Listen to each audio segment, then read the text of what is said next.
Hello, David+Rory+O'Neill reading Blue+Sky+Orphan, the last of the West Cork Trilogy.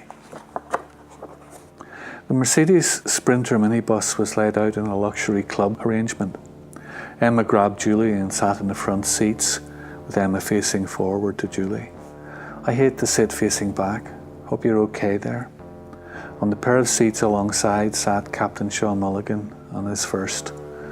When Jeff O'Malley got on, he glared at Sean and stood over him until he caved and moved to the rear, allowing Jeff to sit alongside Emma. Emma spent the journey pointedly looking out the side window as they passed around the peninsula that the spa was located on. Thank God we're not in the city. I found it unbearable. That dump we were billeted last time was a hole. I'm dreading being stuck there for 3 days. These clients booked this place, not our lot. Jeff heard the comment to Julie and said, "Who are the clients then? You seem to be in the know, Emma. That stunner who came to speak to you seemed to know you. God, she was hot, even in that uniform. I like strong, shapely women like her, or you. She was cold as ice to me when we picked them up, so she's most likely a carpet muncher like you, Julie, more's the pity." Emma felt an overpowering anger rise in her. She shouted to the driver, "Stop, driver, over there in the lay-by, stop." When the minibus had stopped, Emma opened the side door, got out and said, "Captain O'Malley, could you step out for a moment? I need a private word." He grinned at his first officer PJ and then walked to the rear. Emma was standing by the rear doors. As he approached her, he was smirking and said, "Sorry if that was a bit non-PC. I don't do that." Emma smiled, opened the rear luggage trunk and threw his flight case and bag at his feet, slammed the lid and ran round him. As she slid the door shut, she shouted to the driver, "Go now, go."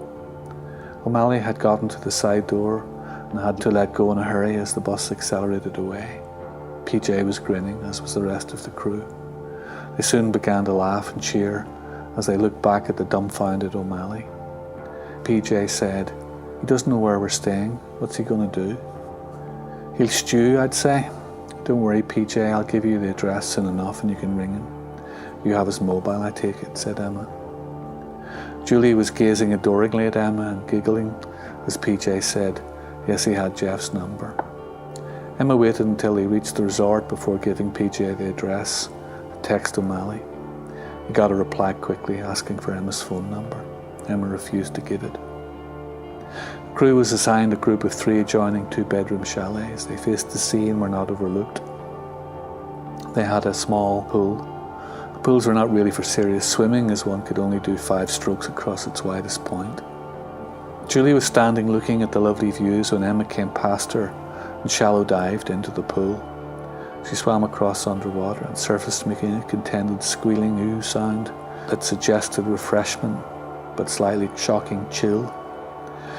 She swam a few lengths and then got out and stood at one end of the pool under the privacy screen between the chalets. May have been innocent, but she adopted a pose that made Julie stare and make a low groaning sound of appreciation. Emma stood legs apart with her arms up, hands behind her head, squeezing her hair to remove the excess water. The stance showed off her swells, curves, and a full big breast to perfection. She still had a glowing tan from sunbathing at Mimosa. She was Venus rising, classic perfect image of voluptuous female beauty in the birthplace of the body beautiful in art. Julie was astonished and moved to open-mouthed panting arousal by the side. "My God, Emma, you're even more magnificent than I dreamed in my most feverish imaginings."